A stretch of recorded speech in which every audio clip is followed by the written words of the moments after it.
সম্মানিত উপস্থিতি, বাংলাদেশের অন্যতম শিল্প প্রতিষ্ঠান যমুনা গ্রুপ।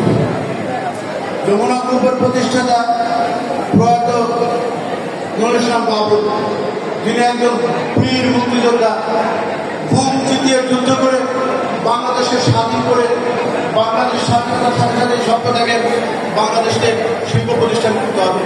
সেই স্বপ্নের বাস্তবায়ন তৈরি করেন যমুনা গ্রুপ। এবং অত্যন্ত আনন্দের সাথে আমরা বলতে চাই, যমুনা গ্রুপের স্বত্বাধিকারী, যমুনা গ্রুপের মালিক নুরুল ইসলাম বাবুল তার একমাত্র মানুষ যার বিদেশে কোনো শিল্প প্রতিষ্ঠান নাই। যিনি ইচ্ছা করলে চীন, তাইওয়ান, ভিয়েতনাম বিভিন্ন শহরে একদম নিশ্চিন্তে শিল্প প্রতিষ্ঠান তৈরি করতে পারতেন। দেশপ্রেম উদ্বুদ্ধ হয়ে, যেহেতু একজন মুক্তিযোদ্ধা, দেশের বীর সন্তান, তাই দেশের উন্নয়নে সমস্ত শিল্প প্রতিষ্ঠান যেমন যমুনা গ্রুপে 48টা শিল্প প্রতিষ্ঠান উনি বাংলাদেশে তৈরি করেছেন। বাংলাদেশের মানুষের কর্মের লক্ষ্যে, বাংলাদেশের মানুষের আত্মসংস্কৃতিক উন্নয়নের লক্ষ্যে উনি ভূমিকা রেখেছেন।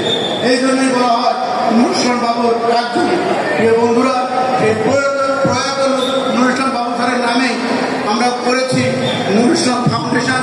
যে নুরুল ইসলাম ফাউন্ডেশনের মাধ্যমে অনেক দরিদ্র মেধাবী ছাত্রদের সহায়তা করা হয়। আমরা তৈরি করেছি নুরুল ইসলাম বাবুর ফাউন্ডেশন। আমরা তৈরি করেছি নুরুল ইসলাম উলুম মাদ্রাসা, যেখানে সমস্ত ছাত্রীরা বিনা বেতনে থাকা, খাওয়া এবং সকল শুরু হবে। আজকের ছাত্রছাত্রীদের সংবর্ধনা অনুষ্ঠান। আজকের সংবর্ধনা অনুষ্ঠানে আমরা মাধবপুরের 19টি বিদ্যালয়ে কৃতি ছাত্রছাত্রীদেরকে সংবর্ধিত করব, পুরস্কৃত করব, উপহার দেব। পাশাপাশি যাদের অক্লান্ত পরিশ্রম, যাদের গ্রামে এই সমস্ত ছাত্রছাত্রীরা দ্বিতীয় ভাগ পেয়েছে, সে আমাদের সমাজের আয়না শিক্ষকদেরকেও আমরা সম্মানিত করব। বিশেষ করে আজকে অনুষ্ঠানে যে সমস্ত স্কুলের প্রধান শিক্ষকরা এসেছেন, তাদের জন্য হয়তো আলাদাভাবে আমি চেষ্টা করছি যে সমস্ত প্রধান শিক্ষকরা এক জায়গায় করবে, সেই ব্যবস্থা আমি করছি। আমি কমিটির কাছে অনুরোধ করছি।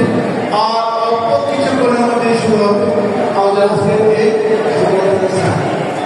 ইতিমধ্যে সমস্ত চেয়ার হয়ে গিয়েছে। মঞ্চের বাম পাশে